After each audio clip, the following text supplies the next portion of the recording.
Shalom, shalom, peuple de Dieu, que Dieu vous bénisse de partout où vous me suivez. Je vous salue au nom de Jésus-Christ de Nazareth. Aujourd'hui, nous sommes dans les livres d'Ésaïe 61 à 3. C'est souvent un passage que les gens ont l'habitude de lire très souvent. Alors nous allons les lire encore ce matin. Dieu nous a donné quelque chose à partager. Sans plus tarder, je le lis pour nous tous. Lève-toi, resplendis, car ta lumière est venue et la gloire de l'Éternel s'est levée sur toi. Car voici les ténèbres couvriront la terre et l'obscurité profonde le peuple. Mais sur toi s'élèvera l'Éternel et sa gloire sera vue sur toi. Et les nations marcheront à ta lumière et le roi à la splendeur de ton lever. Amen. Ça, c'est la parole de l'Éternel. Cette parole est bel et bien claire. Dieu est en train d'appeler une personne. Dieu est en train d'interpeller une personne. Dieu est en train de rappeler une personne qu'une personne devrait s'élever. Une personne devrait s'élever pour éclairer ce monde. Ce monde est entouré de ténèbres. Nous sommes entourés de ténèbres. Nous vivons plus ou moins dans les ténèbres, en compagnie des gens enveloppés des ténèbres. Alors nous qui sommes chrétiens, notre rôle est d'éclairer. Nous avions reçu Christ dans nos vies, non pas pour cacher nos lampes dans nos maisons, non. Nous l'avions reçu pour que nous puissions éclairer le monde. Nous l'avions reçu pour que nous puissions manifester Christ au travers de nos comportements, au travers de notre attitude. Alors qu'est-ce que les ténèbres? Les ténèbres, c'est au pluriel, là où, comme la parole de Dieu le dit, les ténèbres sont au pluriel. Alors, qu'est-ce que les ténèbres? Qu'est-ce qui constitue ces ténèbres? Ces ténèbres sont des comportements bizarres qui enveloppent le monde. Tout ce qui se manifeste au monde, c'est ce que nous appelons les ténèbres. Il y a beaucoup de comportements qui peuvent expliquer les ténèbres, qui peuvent nous démontrer vraiment qu'il y a des ténèbres dans ce monde. Or, nous, enfants de Dieu, nous sommes appelés à éclairer. Nous sommes appelés à être des modèles. Parce que la Bible nous dit que les rois marcheront à la lumière de notre splendeur. Mais ce n'est pas ce que nous constatons. Actuellement, nous constatons que le monde est en train de diriger. Le monde nous dirige tous. Le monde dirige même l'Église. Et pourtant, nous, enfants de Dieu, et pourtant, nous qui sommes l'Église, nous devrions diriger ce monde. Nous devrions diriger des vies des gens. C'est ce que la parole de Dieu nous dit. Si nous nous levons, nous éclairons le monde. Le monde va nous suivre. Nous sommes appelés à être des modèles, des exemplaires. Nous sommes appelés à être des lumières qui sont placées dans des quartiers. Nous sommes là comme des lumières. Là où tu vis, là où tu travailles, Dieu t'a placé à cet endroit pour que tu éclaires. Dieu t'a placé dans ton quartier pour que tu éclaires. Dieu t'a placé. Voilà pourquoi les enfants de Dieu, des fois vous remarquerez que vous êtes très souvent mélangés. Vous travaillez avec des païens, vous cohabitez avec des païens. C'est pas pour rien. C'est pas pour rien que Dieu vous envoie dans des endroits pareils. C'est pas pour rien que Dieu vous met en contact avec ces gens-là. C'est parce que ces gens-là sont enveloppés des ténèbres et que vous, seul vous qui devriez éclairer cet endroit, seul vous qui devriez éclairer tous ces gens-là. Alors, nous remarquons que beaucoup de chrétiens se mélangent aux ténèbres. Quand nous arrivons quelque part, nous qui sommes lumière, au lieu d'éclairer, nous qui sommes enfants de Dieu, à la place de donner de la lumière, à la place de donner de l'éclat, nous nous mélangeons. Nous nous mélangeons avec les ténèbres. Nous arrivons à nous mélanger avec des ténèbres. Et du coup, des fois, cela fait que notre lumière s'obscurcit et jusqu'à ce que ça va s'éteindre, jusqu'à ce que des lumières de certaines personnes se sont même éteintes.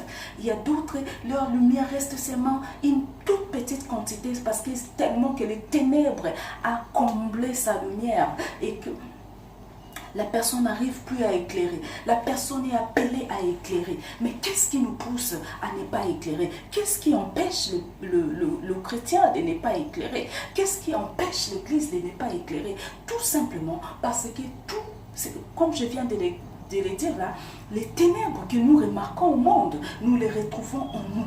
Nous les retrouvons dans nos vies. Nous les retrouvons dans l'Église de Dieu. Nous les retrouvons parmi les enfants de Dieu. Les enfants de Dieu, aujourd'hui à l'Église, nous pouvons retrouver des divisions.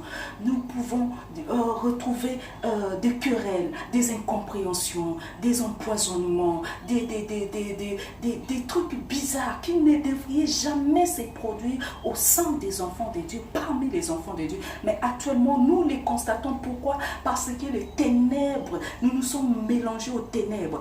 Et certaines assemblées même, leurs lampes se sont déjà éteintes. Pour d'autres, ça reste une toute petite lumière. Pour d'autres, carrément, elles n'ont plus de lumière. Ils dégagent qu'ils sont mélangés avec des ténèbres. Ils se sont obscurcis. Alors tout devient sombre. Tout devient sombre. Et pourtant, Dieu veut que nous puissions plutôt éclairer. Dieu veut que nous puissions vraiment éclairer le monde. C'est ça le rôle du chrétien. C'est ça le rôle de Christ. Je me rappelle dans le livre de Matthieu 5, Matthieu 5, 14. Là-bas, Jésus est en train de nous dire que nous sommes des lumières. Nous sommes la lumière du monde. Nous sommes appelés à éclairer. Nous ne sommes pas appelés à nous cacher, mais nous sommes appelés à éclairer. C'est ça la foi chrétienne. La foi chrétienne ne consiste pas à lire seulement la Bible, à la théorie, non. La foi chrétienne, c'est la pratique. La pratique, voilà pourquoi moi je précise. Je précise souvent que je suis une chrétienne pratiquante. Je suis une chrétienne pratiquante, comme d'autres personnes disent que je suis tel pratiquant. Moi je suis une chrétienne pratiquante. Je pratique la chrétienté. Je pratique le vrai christianisme. Je ne suis pas religieuse. Je ne me limite pas qu'à la théorie. J'aime aller vraiment à la profondeur de la parole de Dieu. J'aime que la parole de Dieu devienne vraiment ma vie. C'est ce que vraiment nous devrions vraiment faire. Dieu attend de nous que nous soyons des lumières. Que nous soyons des lumières. Dieu vous envoie dans une société. Vous travaillez dans une société, c'est pas hasard. C'est Dieu qui vous a placé dans cette société. Et dans cette société, il y a des païens qui sont là.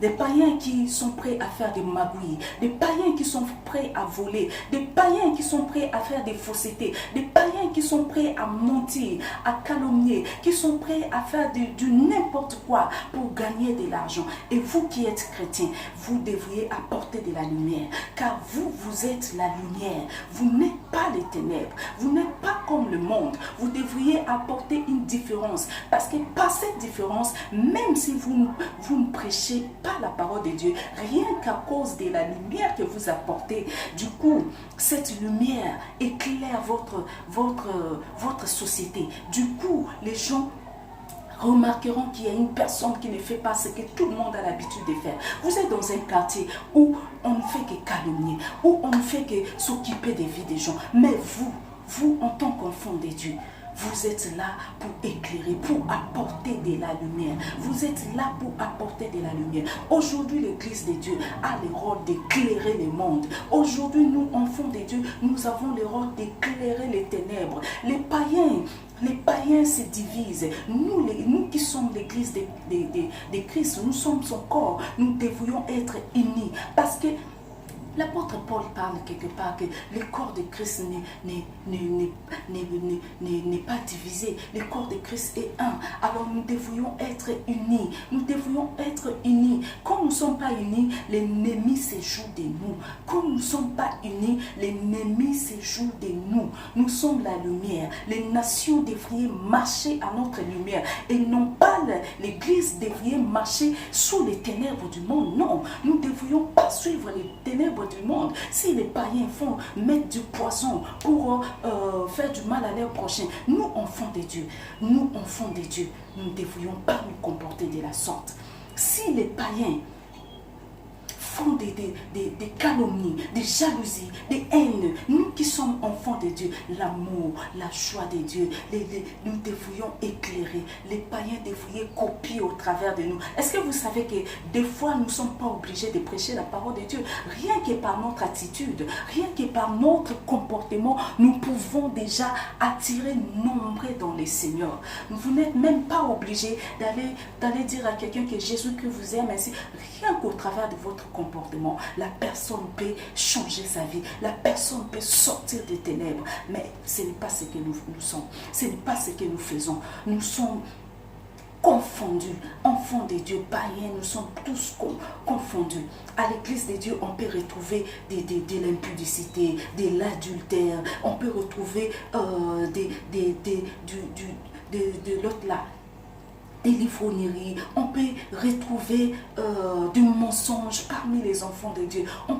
Voilà pourquoi l'église actuelle ne peut plus éclairer. Voilà pourquoi l'église de notre époque n'arrive pas à éclairer le monde. Nous n'arrivons pas à éclairer le monde parce que nos cœurs sont remplis de rapines. Nous sommes prêts à faire du mal à ceux dont nous appelons frères et sœurs. Bien-aimés, Dieu nous a appelés à éclairer. Dieu nous a appelés à éclairer. Dieu vous a appelés à éclairer. Là où vous êtes, vous devriez témoigner Jésus-Christ au travers de votre comportement. La lumière de Jésus-Christ ne consiste pas à parler, mais ça consiste à le vivre. Ça consiste à le mettre en pratique. Nous devrions mettre en pratique la parole de Dieu. Cette parole qui est la lumière qui nous conduit. Quand nous la mettons en pratique, du coup, nous éclairons le monde. Nous éclairons le monde en mettant en pratique la parole de Dieu. Quand nous ne nous conduisons pas en conformité de cette parole, nous sommes en train de contredire. Nous sommes en train de nous contredire nous-mêmes. Et c'est pour cela certains païens n'ont même pas envie de donner leur vie à Jésus-Christ. Vous bloquez le salut de certains. Nous sommes en train nous-mêmes de bloquer le salut de certains à cause de nos comportements, à cause de notre façon de faire, à cause de notre attitude. Alors aujourd'hui, éclairez. Vous avez écouté, éclairez le monde. Jésus attend de vous, il attend de vous que vous puissiez éclairer le monde, que vous puissiez éclairer partout où vous êtes. C'est pas pour rien que Dieu vous a placé à côté des gens qui calomnient. Dieu vous a placé à côté des gens qui calomnient pour que vous soyez une différence, pour que vous ne calomniez pas, pour que ces gens-là vous suivent. Dieu vous a placé parmi les gens qui volent, qui font de la fausseté. Dieu vous a placé parmi les gens qui font des magouilles, pour que vous puissiez éclairer. C'est pas pour que vous puissiez les suivre, mais plutôt pour que vous puissiez les éclairer. Vous allez vous comporter contrairement au monde, contrairement aux attitudes et habitudes du monde. Bien-aimés, écoutez ce que Dieu vous parle ce matin. Dieu veut que vous puissiez éclairer.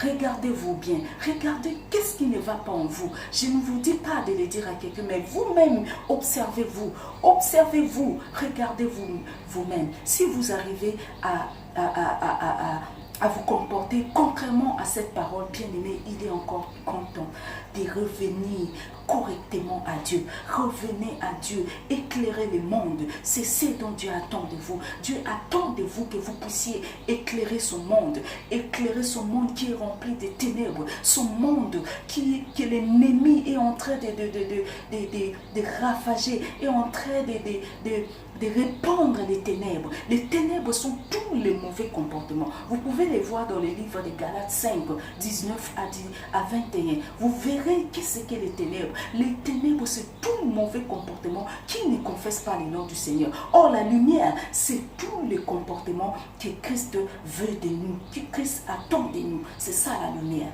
Alors, éclairons, éclairons. Alors, tout bon comportement vient plutôt de cette parole. C'est ça même qui est la lumière. C'est ça même qui est la vérité. Alors, mettons en pratique cette parole. Mettons en pratique cette parole. Bien-aimés, pratiquons la parole de Dieu. Soyons des chrétiens pratiquants et non des chrétiens théoriques. Ne nous limitons pas seulement à la théorie. Allons au-delà. Pratiquons la parole de Dieu. Pratiquons cette parole. Dieu attend de nous la pratique de cette parole. Alors, que Dieu vous bénisse. Je crois, une autre partie, nous allons y revenir demain. Que Dieu vous bénisse. Comprenez que Dieu attend de vous une grande lumière. Une grande lumière. Ne soyez pas confondus plutôt. Ne soyez pas confondus aux ténèbres. N'éteignez pas votre lumière par des comportements sales, des saletés sataniques. Ça éteint la lumière d'un enfant de Dieu. Des comportements sataniques, ça éteint la lumière d'un enfant de Dieu. Alors éclairez le monde. N'éteignez pas cette lumière que Dieu a mis en vous. Éclairez le monde. Éclairez le monde. Éclairez votre société. Éclairez à l'église. Que l'église du Seigneur puisse éclairer le monde. Que les païens disent que non, nous devrions suivre Dieu. Que les païens soient capables de suivre votre Dieu, même si vous ne les aviez rien dit concernant l'évangile de Christ, mais qu'ils soient capables de se transformer au travers de votre comportement. Alors que Dieu vous bénisse. À très bientôt.